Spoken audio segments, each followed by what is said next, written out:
1 Corinthians 6:19.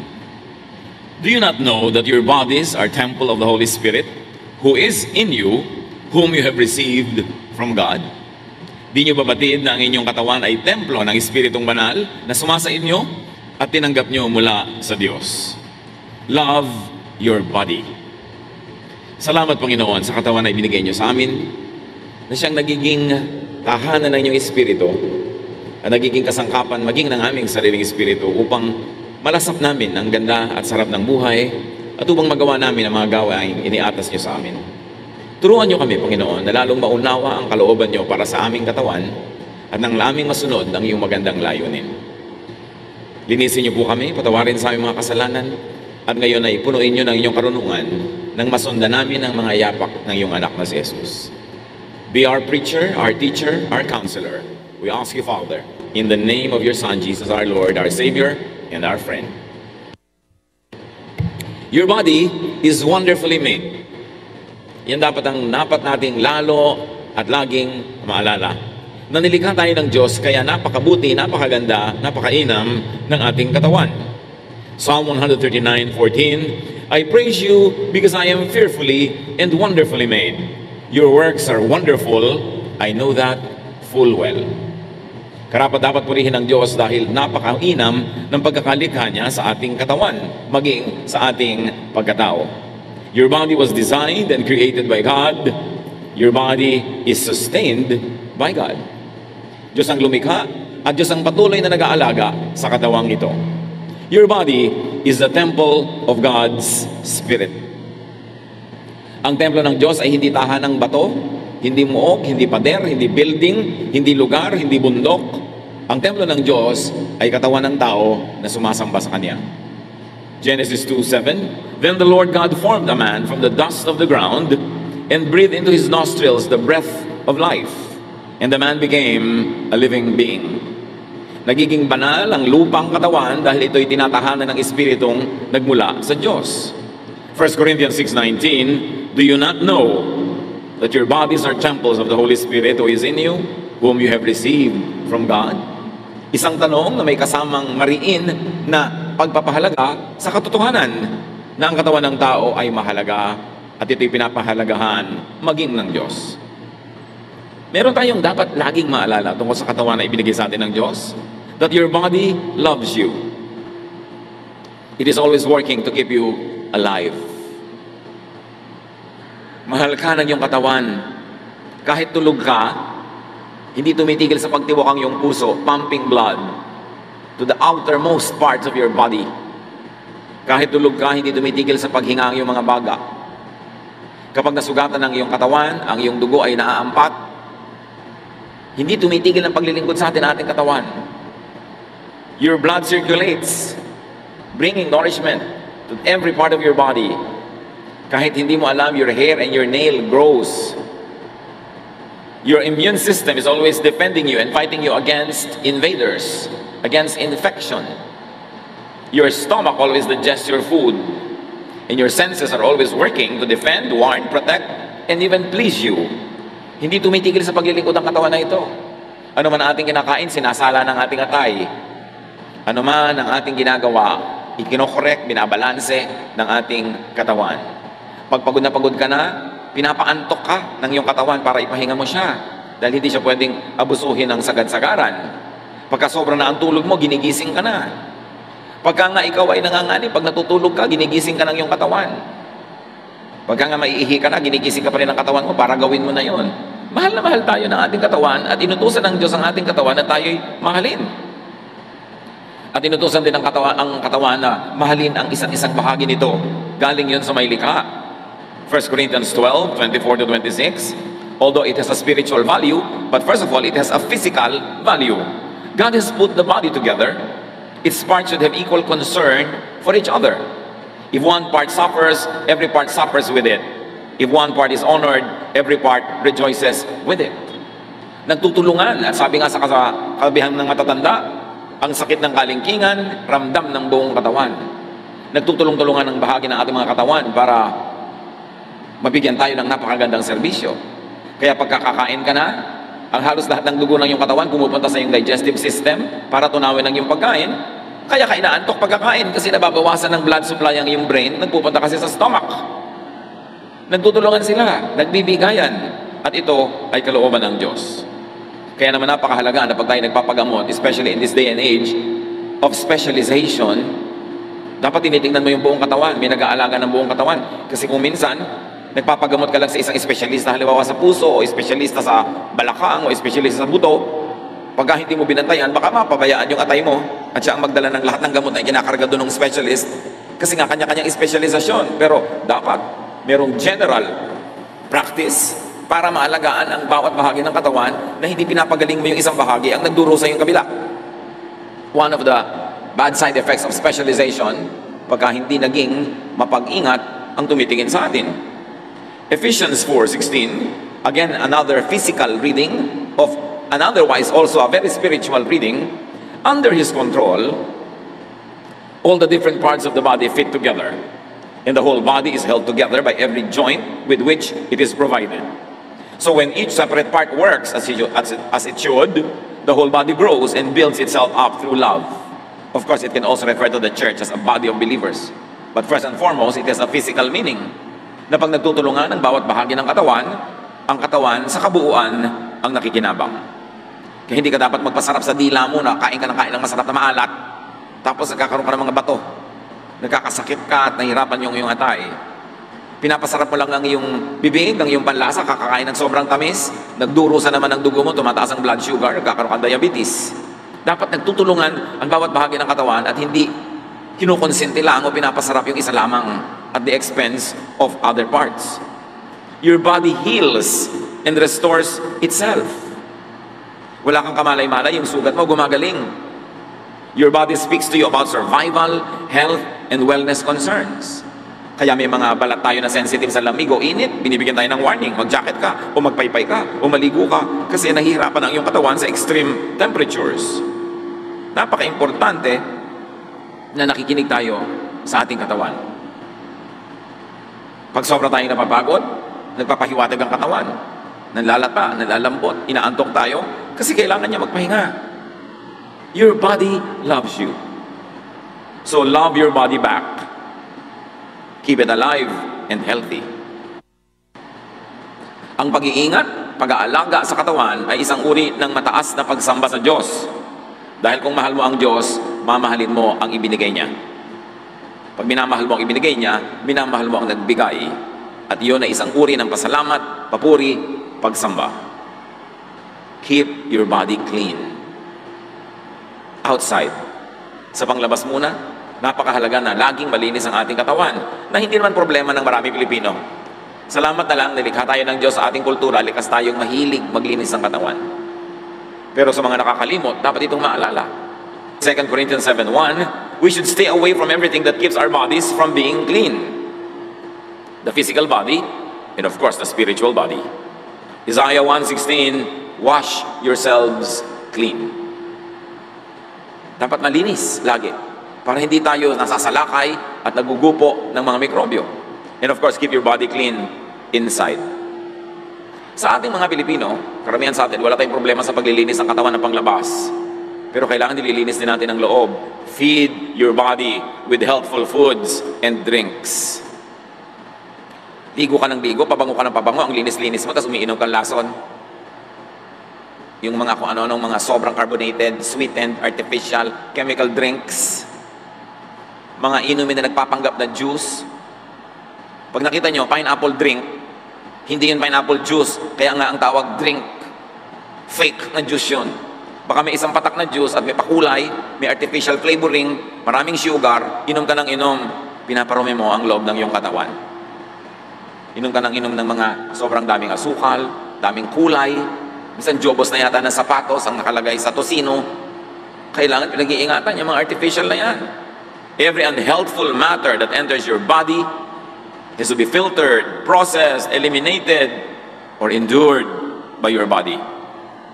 Pag naglagay ka ng masamang timpla sa loob ng iyong katawan, nasarapan kumisan ng iyong lalamunan, pero hirap na hirap yung mga laman loob mo para salain, linisin yon, itapon yung mga dumi, o kaya kung hindi niya maitapon, na hirap yung katawan mo sa pagdurusa at pagtitiis para lang kumisan masyahan ang ating bibig.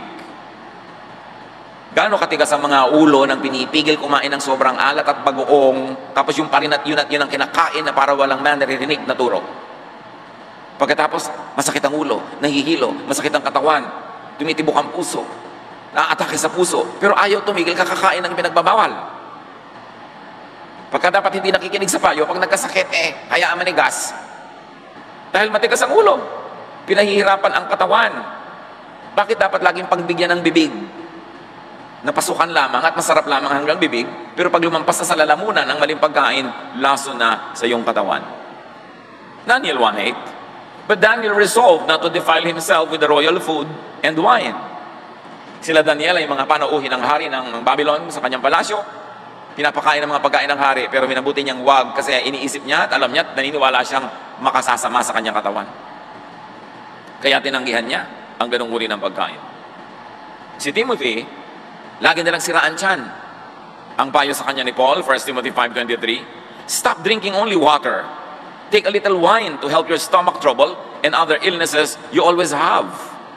So sabi, puro tubig lang ang iniinom mo, hindi naman laging malinis. May mga impeksyon, may mga butete, may mga itlog ng lamok. So, tumigil ka muna ng kainom niyan at uminom ka ng bahagyang alak na may alcohol content that can disinfect your body. Nakita niyo ang kabanalan nitong si Pablo, ang payo niya ay hindi dasal, kundi uminom ng gamot. And in that case, lalong-lalo nung araw na hindi pa naman napaka-develop ng pharmaceutical industry, wine was always one of the most available medications that people could have. So, practical ang ipinayo, hindi spiritual na huwag kang iinom ng gamot, magdasal ka lang. Si Pablo na yon, sabi niya, uminom ka ng alak para yung sira ng sikmura mo'y mapabuti. Ngayon naman, kumisan yung sumosobra ka sa pag-inom, kaya nasisira yung stomach. Nagdurusa ang atay, kaya dapat balanse yan. So, feed your stomach with good foods, and feed your mind with helpful thoughts. Nililinis mo ang labas ng iyong katawan, nililinis mo ang iyong mga lamang loob, ang iyong bodily organs, pero nililinis mo ba ang iyong utak? O pinupuno mo ng takot, pag-aalala, panay ang iyong pag-i-imagine at guni-guni ng mga nakakapagpabalisa, nakakagalit, pinupuno ba natin ating isip ng inggit, ng pagkamuhi? Lason lahat yan. Lason sa isip na nagbubunga sa sakit ng katawan because it is mind over matter. Faith over the material world. Kung ang pinaniniwalaan at sinusubaybayan ng iyong utak ay takot, hirap, yun ang lalabas sa iyong katawan. Kaya maraming mga sakit na hindi masuri ng x-ray machine o hindi makita ng ultrasound kasi spiritual ang pinagmumulan, emosyonal, mental.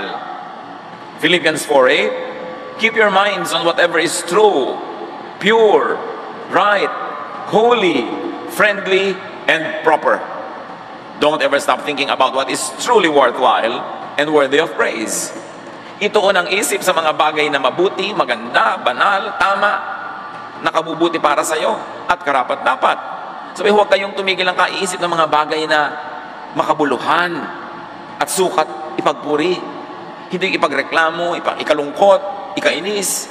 Bakit mo pupunuin ang iyong puso ng inis, ng galit, palalakihin mo yung maliit na bagay, ang nagdurusa ang presyo ng iyong dugo, ang nagdurusa yung tibok ng iyong puso, ang iyong pulso, ang iyong katawan. Why make your body suffer? Huwag gawing basurahan ang utak, ang ating isip. Kung ayaw mong gawing basurahan ang iyong kwarto, basurahan ang iyong kusina, mas maingat ka dapat na hindi mo gawing basurahan ang iyong utak. Pag may bubulong-bulong, chichismis-chismis, naninira, nanggagalit, nanunulsol, tanggihan. Bakit yung hahayaan na tambakan niya ng basura ang laman ng iyong isip? Make your body, move your body. Kailangan ng katawan, gumagalaw, nilikha tayo ng Diyos na gumalaw. Kaya yung nagbubuntis, nalalaman niyang buntis na siya dahil sisikat-sikat, gugalaw-galaw yung bata doon sa loob, nandun pa sa loob, gumagalaw na. Dapat ang taong nabubuhay, unless paralyzed siya, ay gumagalaw. At kung mahina ang katawan, gumalaw ayon sa kaya ng katawan sa oras na yon, because life moves. Ang lahat ng kahuli-huli at kaliit-liitang cells ng mga living things, pag tinignan mo sa microscope, lahat gumagalaw, nagagalawan lahat. There is life in movement, and therefore do your body a favor work. Kailangan ng tao nagtatrabaho kasi yung trabaho, exercise din yun. Exodus 20:9-10, you have 6 days when you can do your work. Mahalaga ang magtrabaho. Kumikilos ka sa bahay, gumagawa ka ng maraming bagay para ang katawan kumikilos, lalo itong lumalakas. Psalm 104:23, then we go out to work until the end of the day. Marami mga tao nade-depress kasi hindi nagtatrabaho, walang ginagawa, nalulungkot tuloy, dinadalaw, pinamumugaran ng lungkot dahil walang ginagawa. Kailangan ng tao may ginagawang katawan, and work also affirms our worth. Aside from the fact that work earns for us, work also improves our value. At pagka tumataas ang pagtingin natin sa ating sarili, tumataas ang pagtingin ng iba, lalo naman tayong sumasaya, at pag tayo sumasaya, tayo'y lumulusog. Dapat pasayahin ang sarili. Napatunayan na ng siyensya, ang mga mas masayang pasyente, mas mabilis gumaling kaysa sa mga malungkot na pasyente. Ang mga masaya na ginagamot, mas mabilis yung katawan nila na tumanggap ng kagalingan mula sa gamot kaysa yung malungkot na ginagamot, halos hindi tablan. Sapagkat pag masaya ka, your immune system becomes strong. And everything else is about your immune system.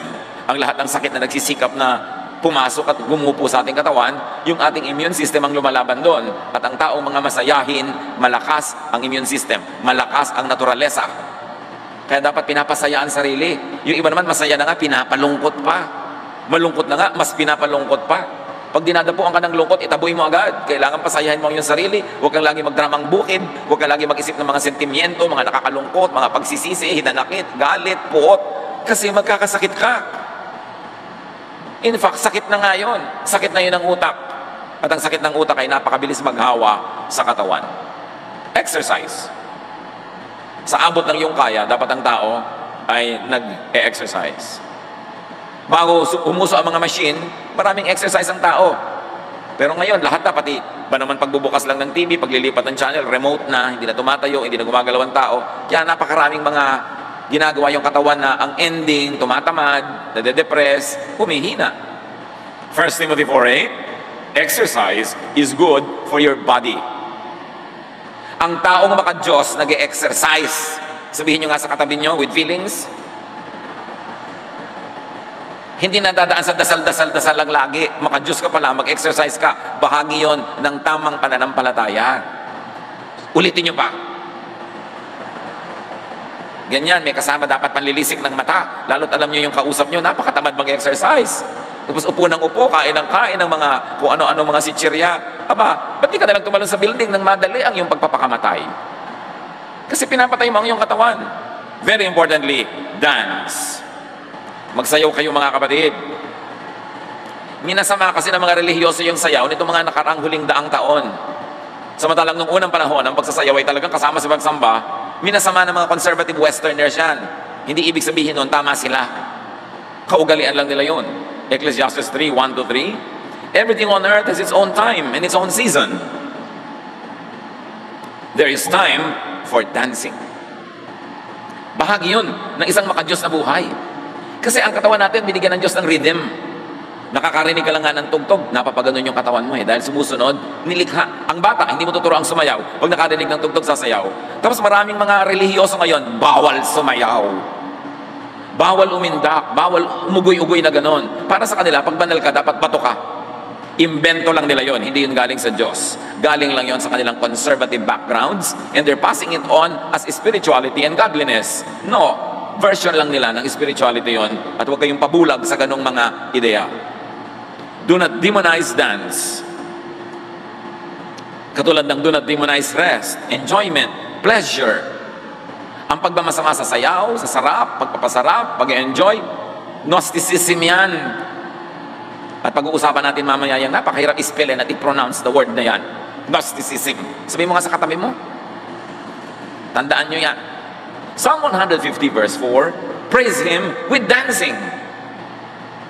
Si King David, sumayaw siya before the Ark of the Covenant, before the Lord. Naghubad pa siya ng kanyang robes, at ang natira na lang nasuot niya, underwear, habang nagsasayaw siya. Ang kanyang high society wife, na si Michal, tinitingnan siya mula doon sa bintana ng palasyo, at napakaliit ng pagtingin ng reyna doon sa hari na nagsasayaw sa publiko na nakahubad. At pag akyat niya sa palasyo, sabi ng reyna sa kanya, magaling ka? Sasayaw-sayaw ka ba nakahubad sa harap ng karami-raming tao? Sabi ni David sa kanya, hindi ako nagsayaw sa harap ng mga tao. Nagsayaw ako para sa Diyos. At bakit siya naghubad ng kanyang damit? Kasi ang mga slaves, pag nagsasayaw sa harap ng kanilang amo, naguhubad. At si David sa pagsayaw niya sa Diyos, hindi niya itinuring ang sarili niyang hari. Tinanggal niya yung mga damit na nagbibigay sa kanya ng royal distinction, and he took the form of a slave, dancing before the master, before the Lord of Lords. Sabi niya, hindi ako sa harap ng mga tao nagsasayaw. Sumayaw ako para sa Diyos. At alam niyo ang kasunod na verse nun? And Michal remained barren all her life. Naging baog itong si Michal, hindi siya nagkaroon ng supling, hindi siya nagbuntis. Kasunod ng paglait niya sa pagsayaw ni David. Napaka-connected nun. Ikinatuwa ng Diyos ang sayaw ni David pagkatapos nilalait-lait niya yung sayaw. So dance to be lively, dance to be happy, and even dance to heal. Nung unang panahon, marami mga tao, ang pagsasayaw nila ay panalangin nila para gumaling at nagagalingan nga sila. Nauso lang kasi ngayong mga huling taon na ang dasal ay puro sinasabi ng salita ng bibig. You can dance as prayer. And you can pray by dancing. You can pray by playing music. You can pray by creating beautiful works of art. Maraming paraan ng panalangin, maraming paraan ng pagpupuri sa Diyos, at maraming paraan ng pakikipagniig sa Diyos. Hindi lang sa formal, organized, Western-style worship. Na-franchise kasi ng Western civilization ng Christianity in the last many hundred years, at inimpose nila yung kultura nila at pananaw nila sa pagiging makadiyos. But we've got to go back to ancient practices of spirituality, where there's a lot of music, there's a lot of dancing, there's very little intellectual discourse happening during the spiritual experience. Dapat nating ibalik yon sa ating worship, ng ating damdamin, ng ating emosyon kasama sa pag-worship. Dahil yun ang buo nating pagkatao. Kung papagurin ang katawan sa exercise dahil nakakabuti yun, you must balance and give your body rest. Ipinapahinga ang katawan. Madalas mong maririnig sa mga empleyado ngayon, naku, toxic ang work namin. Avoid getting into a toxic mode by planning, by working on time, by not procrastinating, by being organized, para hindi nagiging toxic. Toxic means lason. Kung lagi kang nasa toxic environment, you're killing yourself. Exodus 20 verse 12, work the first 6 days of the week, but rest and relax on the 7th day. Mga workers, mga empleyado, mga estudyante, nagiging toxic ang trabaho nyo kasi madalas you procrastinate. Ipinagpapaliban yung gagawin ngayon, ipinagpapabukas. Yung gagawin this week, ipinagpapa next week. Kaya sabay-sabay lahat, nagkakaraming pagka-deadline na. By organized timing, may iwasan yung ganyang mga klaseng trabaho na toxic. Paliban, pamisa-misa na biglaan talaga kailangan.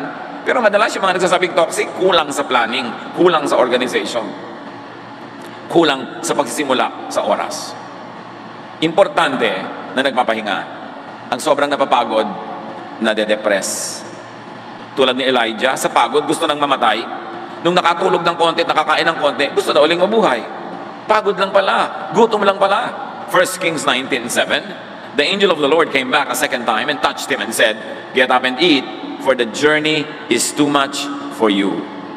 Kahit ka propeta, kahit ka alagad ng Diyos, may hangganan ang kaya ng iyong katawan. The journey is too much for you. You've got to rest. You've got to sleep.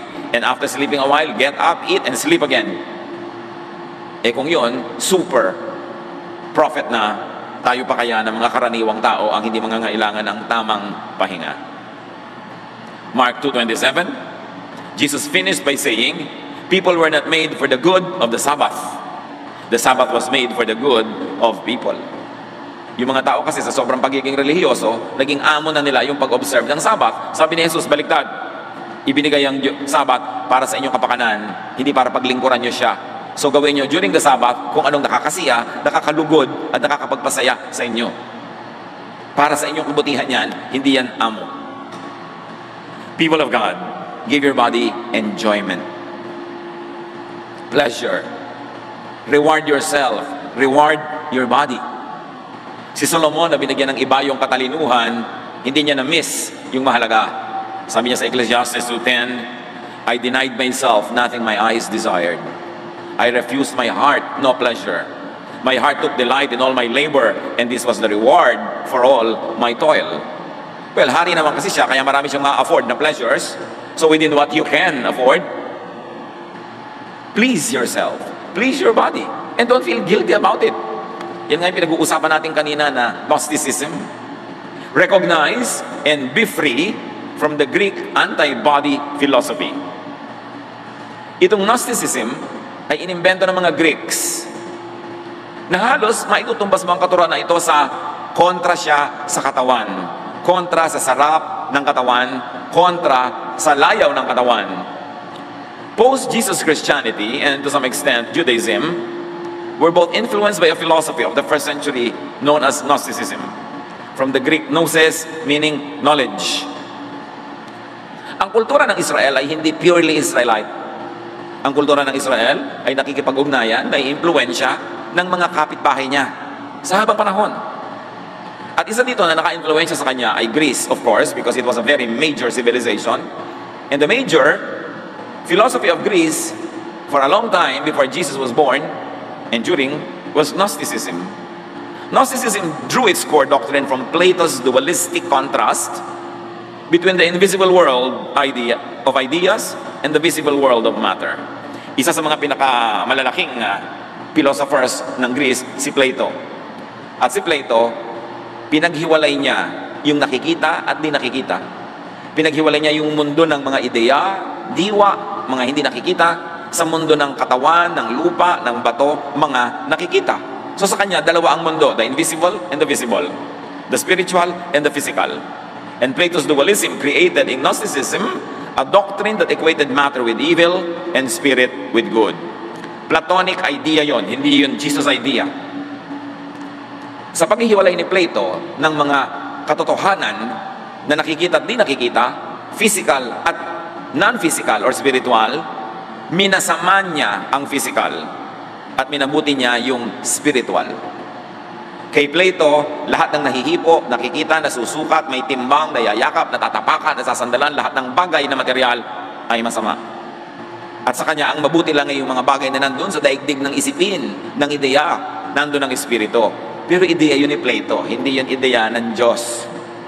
Kaya lang yung ideya na yun naka-impluensya maging sa kultura ng Israel, kaya ito'y pumasok maging sa mga kaugalian ng Israel hanggang sa Israel na inabutan ng Panginoong Jesus.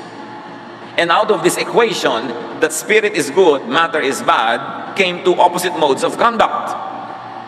Asceticism, the suppression of bodily passions because of their connection with evil matter. So isa yan. Dahil dalawa ang katotohanan, spiritual at material, mabuti at masama, nagkaroon tuloy ng isang uri ng pananalig, yung isa asceticism. Pagsupil, pagpipigil, pagpatay, pagtanggi sa lahat ng gusto ng lupang katawan. At yun ay itinuturing na kabanalan. Galing yun kay Plato, hindi sa Diyos. Linawin nyo yun. And there's another set of beliefs in the worldview, libertinism or sensualism. And what is that? The indulgence of bodily passions because of the transience and consequent unimportance of matter. So, kung sa isang banda, merong asceticism, ayaw ng lahat ng sarap ng katawan dahil masama, yung kabaliktaran naman sa kabilang dulo, sensualism. Dahil sa kanila, hindi naman ganun kahalaga ang matter, ang katawan, at ito'y mawawala rin, at pag nawala ito'y tapos na ang buhay, dapat samantalahin mo na habang nabubuhay ka, lasapin mo na lahat ang lalasapin, gawin mo na lahat ang gagawin, lahat ng sarap, angkinin mo na. Yun yung kabilang extreme. At nagbanggaan ng dalawang ideya na ito, dalawang uri ng pananaw, at dalawang grupo ng mga tagasunod ng pananaw na ito. Ito ay malaki ang impluensya sa spiritualidad ng Israel. Kaya hindi naman lahat, pero may mga nagturo at may mga kaugalian sa Israel na minasama ang anumang masarap sa katawan at ginaglamorize ang anumang mahirap. At nagbunga ito sa 2,000 years of Christian history later ng monasticism. Asceticism din yun, yung ayaw kumain, puro ayuno, bawal ang tugtog, bawal sumayaw, bawal masarapan, bawal sumaya, pinaparusahan ng katawan, hinahampas, nilalatigo, nagsusuot ng may mga pantusok na mga sinturon sa kanilang mga binti at hita para sumakit lagi ito, lagi nilang sinusuppress ang feeling, minamasama nila ang sexual desire, minamasama ang desire for food, lahat ng masarap, lahat ng mabuti sa katawan, evil. Asceticism yun. Hindi dapat ganun ang pananaw ng mga Kristiyano. Pero hanggang ngayon, akala ng mga Kristiyano, ang kabanalan ay huwag kumain ng masarap, huwag mag-enjoy sa buhay, huwag tumugtog, huwag mag-party, huwag makilahok, kundi magdusa, magtiis, mag-ayuno, magtimpi, at itanggi ang tunay na darama. Kaya sabi ni Jesus, you hypocrites, ayaw niyong tanggapin ang tunay na darama niyo dahil iniisip niyo masama yun. Of course, hindi rin mabuti yung kabilang extreme na sensualism na puro na lang layaw ang inatupag kahit pa nga gumagawa na ng masama, nagnanakaw na ng layaw, nagnanakaw na ng mga ibang tutusto sa layaw, kabilang masama naman yun. So dapat ang tao may balance. Sabi ni Solomon, a godly man will avoid all extremes. Kahit extremist na asceticism, extremist na sensualism, hindi yun mainam. And this Platonic dualism seeped into certain forms of Judaism and consequently Christianity even today. Kaya ngayon may matatawag ang conservative, super conservative Christians, bawal sumaya. Galing yon sa Greek asceticism, galing yun sa Greek Gnosticism, hindi yun galing sa Diyos, hindi yun galing kay Jesus. You better set the record straight. Kahit yung mga unang Kristiyano, may mga ascetic ang style. May mga subscribe sa Gnosticism because the Gentile church was under the influence of the Greek civilization. Even the community of those under John the Evangelist subscribed to asceticism. Kaya sa Book of John, napakaraming paghihiwalay niya sa spirit, sa matter, sa masama't mabuti, sa liwanag, sa dilim. Maraming ganun si John at ang kanyang mga followers were considered very, very ascetic in their exercise of their Christianity. And soon, this kind of philosophy and belief in the communities led by John the Evangelist would influence later Christians. Later Christians. May influence sila. But Jesus taught and modeled enjoyment. Yan ang hindi na-appreciate ng maraming Christian madalas. In fact, sabihin nyo nga sa katabi nyo ang sagot, ano ang unang himala ni Jesus? Sabihin sa katabi. His first recorded miracle was to turn water into wine. Tama ang sagot? O hindi tama? Hindi niya nilagyan ng ulo yung sardinas, hindi yun ang unang miracle. Ang unang miracle was, ang tubig ginawa niyang alak. Bakit? Wala nang alak, may wedding party, edi uwian na? No, Jesus turned water into wine to extend a wedding party. Yun ang unang-unang himala. You would think na ang unang himala niya dapat, nagpalakad ng pilay, nagpagaling na may sakit. No, ang unang himala niya, in-extend niya yung kasiyahan ng isang pagtitipon. Yun palang kitang-kita na kung ano ang tunay na layunin ni Jesus para sa mga tao. And throughout the Gospels, you see Jesus eating and drinking. Matthew 11:19, but the Son of Man goes out around eating and drinking. And you say, that man eats and drinks too much. He is even a friend of tax collectors and sinners. That is the Jesus our Savior, the Son of God, the King of Kings, the Lord of Lords, the Teacher of Teachers. He went around eating and drinking. Bring this Jesus back to Christianity. Kasi inalis siya ng asceticism, inalis siya ng Gnosticism, at pinalitan siya ng conservatism. Matthew 9:14, then John's disciples came and asked him, how is it that we and the Pharisees fast often, but your disciples do not fast? Nakita nyo, siyempre, kung anong ginagawa ng master, yun ang ginagawa ng mga tagasunod. At ang mga tagasunod ni Jesus ay nilalait, tinatanong, ba't hindi kayo mahilig mag-ayuno? Bakit kami? Ayuno ng ayuno, tapos kayo, hindi. Then later on, Christians would glorify fasting too much. May gumagaya pa kay Jesus ng 40 days. Hindi naman niya sinabing gayahin siya. At yun lamang ang recorded fast ni Jesus. A very important fast, which happened only because he was in the wilderness and there was nothing to eat. Hindi naman siya nagpasyang magfafast ako ng 40 days. Dinala kasi siya ng Espiritu sa ilang at doon siya ay sinubok. At nagkataon, wala naman siya dalang bawang pagkain. Kaya 40 days siya tuloy nag-fast, pero hindi sinabing gagawin mo rin yan sa buhay mo dahil hindi naman ikaw si Jesus. Kasi kung kokopyahin mo yun, di ba't di ka nalang papako sa krus? Kumpletuhin mo na ang pagkopya. Meron tayong kinokopya kay Jesus, sinasabi ng ating utak. Pero meron hindi, pangkanya lang yun. Ministry niya yun, hindi natin ministry. And Jesus is known to rest and to sleep. Kaya nga kahit na may bagyo na at windang-windang na yung kanilang sasakyang pangdagat doon sa gitna ng bagyo, tulog pa rin siya. Mark 4:38, Jesus was in the stern, sleeping on a cushion. The disciples woke him up and said, Teacher, don't you care if we drown? Natutulog si Jesus sa tamang panahon, sa tamang oras, kumakain, nag-e-enjoy. Ang kauna-unahan niyang public miracle was at a party, a wedding party. The first miracle was to turn water into wine. Do you know that Jesus? Or there's another type of Jesus in your mind? Na isinaksak doon ng religion, inimbento ng religion, pero hindi yun ang tunay na Jesus of the Gospels. Bring Jesus. Bring Jesusness back to Christianity. Jesus na nagpapalaya. Jesus na masarap kasama. Jesus na gustong mag-enjoy ka sa buhay. At Jesus na gusto ikay maging mabuti, matuwid, gumawa ng mabuti sa kapwa. At hindi mo ninanakaw sa kapwa ang iyong kaligayahan, pero magpakaligaya ka. Mahalin ang katawan. Nakita natin si Jesus, inalagaan din niya ang kanyang katawan. Fill your lungs with clean air. Pagkatapos alam mo na masama yung usok ng sigarilyo, naninigarilyo ka pa. Hindi ka nila magbaril ng madali. Pagkatapos hindi ka kontentong naninigarilyo ka sa public place. Lahat ng taong allergic sa usok, nausukan mo, sa kaligayahan mo, may nagdurusa. Kaya ng konsyensya mo yun. Masarapan ka lang, nagdurusa yung katabi mo. Fill your nose with fragrance. Kaya nga ngayon, merong aromatherapy, nakakapagpagaling ang pag-amoy ng mabubuting halimuyak. Fill your ears with music and pleasant sounds. Fill your home with music. Hindi sigawan, murahan, inggitan, selosan, insultuhan. Nakakasakit ng katawan yon pag pumasok na sa tenga. Fill your mouth with nutritious food. Hindi yung kung ano-ano, mabusog na lang kahit na nakakasama sa pangmatagalan. And please your palate with delicious foods. Napakalaking krimen yung hindi ka masarap pagluto. Dahil gumamit ka rin ng asin, gumamit ka rin ng kalan, gumamit ka ng gas, gumamit ka ng kawali, gumamit ka ng suka, gumamit ka ng karne. Tapos yung niluto mo hindi masarap. Di ba crime yun?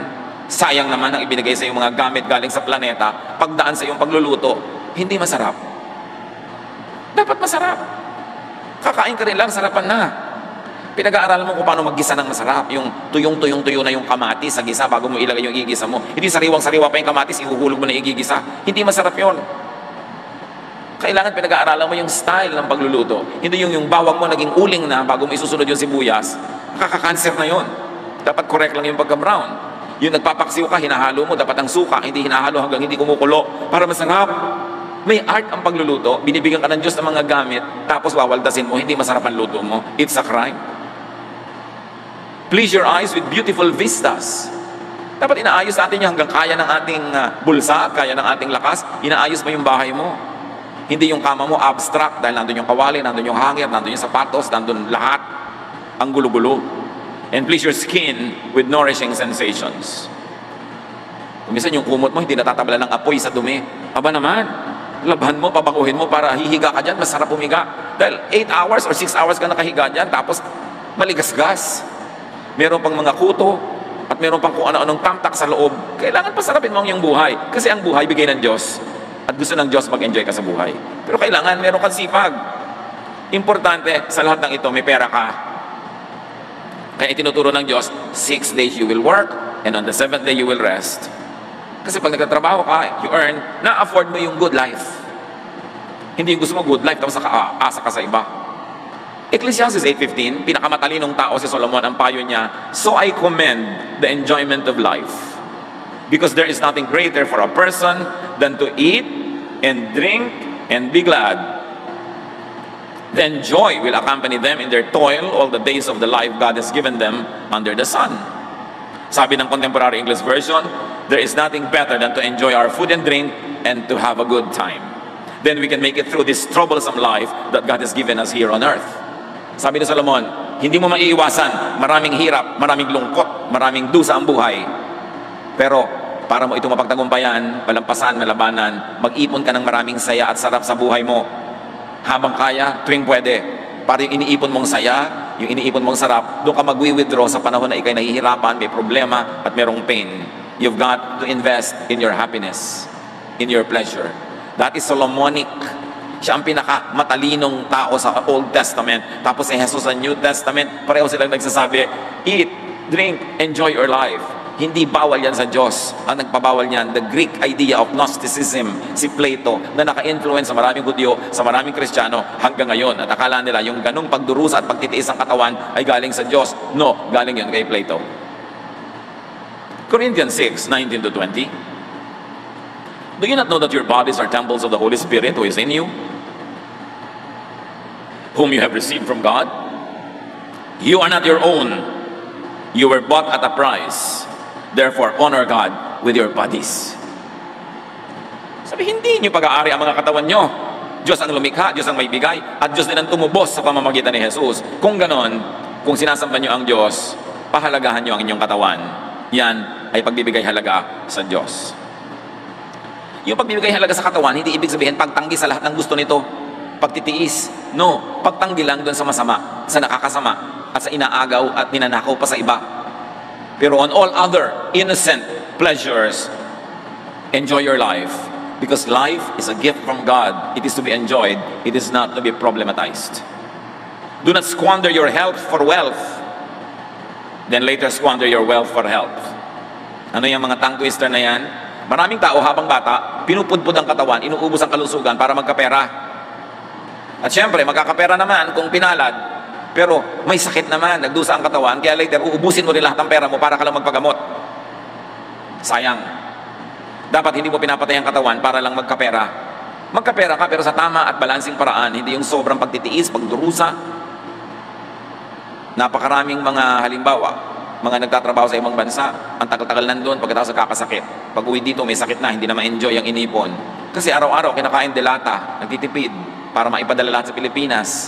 Hindi na nakakain ng sariwang gulay, sariwang prutas, puro delata. May bunga yon sa katawan. Kaya dapat huwag kang sobrang magtipid. Mag-enjoy ka rin, magtipid ka ng konti, mag-enjoy ka ng konti, sabay. Hindi puro, saka na ako mag-enjoy, puro pagtitipid. Nakakatiyak ka ba, nakahaba ang iyong buhay para magkaroon ka ng oras mag-enjoy? Hindi naman tayo nakakatiyak kung gaano kahaba ang buhay. Kaya dapat everyday may konting bakasyon ka, may konting treat to yourself. Para kung namatay ka bukas, wala kang pagsisihan. Every week mo konting bakasyon ka, may konting enjoyment. Para kung next week di ka na umabot, wala ka din pagsisisihan. Every month may konting bakasyon ka, may konting fun. Hindi yung puro hirap ng ilang taon tapos ilalagay mo lahat yung enjoyment mo sa dulo. Kung wala ka na doon sa dulo, dilugi ka. Kaya mahalaga, nag-enjoy, nagtatrabaho. 6 days you work, on the 7th day you enjoy, you rest, and then you work, and then you rest. Hindi 10 years of work at saka nila magbabakasyon. Walang ganun. Hindi yun mabuti para sa ating katawan. Do not poison your body with unhealthful foods and drinks. At magdahan-dahan sa pag-inom ng mga gamot, lalo yung nabibili over the counter. Konting sakit ng ulo, gamot. Konting sakit ng bewang, gamot. Hindi mo alam ang mga side effects niyan. Kung makakayanan mong ipahinga na lang, itulog yan, ikain ng masarap para mawala. Pero lagi na lang gamot. Siyempre, gusto naman ng pharmaceutical industry yan. Pagkatapos mamaya, may mga side effect pala, tinutubuan ka na ng payong sa likod na ayaw naman bumuka. Mabuti sana kung bumubuka yung payong. So kung ano na nangyari sa'yo, dahil ang konting sakit ng ulo, puro gamot. Meron naman mga doktor, walang gawak di reseta. Siyempre, dahil pag reseta sila ng reseta, natutuwa sa kanila yung drug company. Ingat ka rin ang ingat, hindi lahat ng dire-reseta, lulun ka ng lulun. Suriin mo rin, mag-aral ka. At kung may natural na paraan ng paggaling, lalong mabuti yun. Hindi yung may side effect. Do not weaken your body with lack of movement and exercise. At mga kapatid, I'd like to end with this. Kahit anong gawin mo, 90%, darating ang panahon magkakasakit ka, magkakaroon ng pain, kailangan handa ka doon. Magtrabaho, kumita, mag-ipon, bumili ng matino at reliable na health insurance, hospitalization insurance, para kung magkasakit ka, may pampagamot ka naman. Hindi yung ang napakasakit sa lahat ay yung bulsa ang nasaktan dahil hirap na hirap ka. Pinapayuhan ka pa ng 3 araw sa ospital, gusto mo nang lumabas kasi wala ka ibayad. Hindi naman surprise Hindi pa ba nangyari sa mga lolo natin yan, sa mga magulang natin, nagkakasakit sila at wala silang paghahanda? Tapos iaasa mo sa iba ang iyong pagpapagaling, halos ipalimos mo ang iyong pagpapagamot, o kaya kung wala, magdusa ka mahirapan. Gusto nyo ba mangyari sa mga sarili nyo yun? Meron ba kayong preparation for times of sickness? Are you covered with health insurance? O kung hindi, meron ba kayong malaking savings? Huwag namang mangyari kahit kanino, pero meron nagkakaroon ng cancer. Dapat naman may pambili ka man lang ng morphine para kung mamamatay ka man lang, namatay kang nakangiti, kaysa nakasimangot. Pagka hindi na talaga magamot ang sakit, pain management is important and it is costly. Kailangan, meron kang inihahanda na kung sakasakali, huwag naman, nadapuan ka ng ganito, may pambili ka man lang ng pampamanhid ng sakit. Kung hindi ka man mapagaling nun, mabawasan ang kirot. Hindi surprise ang mga ganyan sa buhay. We are surrounded by so many people who suffer this kind of situation. Prepare. Kailangan may itinatanim ka para meron kang aanihin. Pag may isinuksok, may mabubunot. Sabi ng matatanda, pag may tiyaga, may nilaga. Spare your body from pain, but prepare for possible pain. Earn, save, have a coverage. And one more thing. You could be surrounded by people who are suffering. Maring asawa mo, nanay mo, kapatid mo, anak mo, kapitbahay, kaibigan, ay may dinaramdam, may sakit. Be sensitive. Be kind. And be helpful to those in comfort, in discomfort rather, to those in pain. Be charitable. Kung dadalaw kayo sa ospital, imbes kung ano-anong bulaklak na kumisa, nakakahika pa, ang daladala, mga prutas na bantay lang naman na kumakain, at kung ano-ano pa. Pag dadalaw kayo, meron din lang kayo kahit konting pera, dumaan muna kayo doon sa kahera, itanong nyo, magkano na ang bill ni patient number ganon, sa ganong bed, sa ganong room. At kung kaya nyo bayaran lahat, bayaran nyo. Kalahati, 1/4 bayaran nyo. Pagpasok nyo sa inyong dinadalaw, daladala nyo yung resibo. O eto ang pasalubong ko sa iyo, binayaran ko na yung outstanding bill mo dyan, kahit konti man lang. Napakasarap na tulong. Kasi ang taong may sakit at walang pera ay talagang umaasa na lang sa kawang gawa at sa pag-ibig ng kapwa. So tulungan natin ating kapwa. You might be surrounded by people who are in pain. Sacrifice a little bit. May party ka, ang budget mo 100,000, pero may kamag-anak kang merong sakit. O gawin mo na lang 70,000 yung party mo, ibigay mo sa kanya yung 30. Mano ba naman yun? Bawasan mo na lang yung mga ribbon ng damit mo dahil ang dami naman. So pwedeng konti na lang, i-donate mo naman sa may kailangan. Napaka-importante mga kapatid. Dahil sa pakikiramay natin sa pagdurusa ng iba, bisa din natin alam, naliligtas pala tayo sa ganung mga pagdurusa rin. Panginoon naming Diyos, turuan niyo po kami na mahalin ang aming katawan, pati katawan ng aming kapwa. Turuan niyo kami na bigyan ng halaga ang aming kalusugan, at maghanda rin kami sa mga posibilidad na magkasakit kami. Teach us to be practical, teach us to be wise. At habang may panahon, may oras at pagkakataon at kakayanan, turuan niyo kami to enjoy life, to be kind to our bodies, to treat our bodies to pleasure, to happiness, to rest, to comfort, while we also drive our bodies to work, and to work well, and to work hard. Pagbulay-bulayan natin mga kapatid ang mga katuruang ito. Mahal ng Diyos ang ating katawan, dapat din nating mahalin. Pagsisihan sa harap ng Panginoon ang mga pagkukulang natin sa ating mga katawan, lalo sa pag-aabuso natin at pagkukulang sa katawan ng kapwa na under our influence. Lord, as your people keep silent for a while, finish this message for each one of us. Give us practical application. Magbulay-bulay, dinggin ang pagtuturo ng ating Amang Diyos.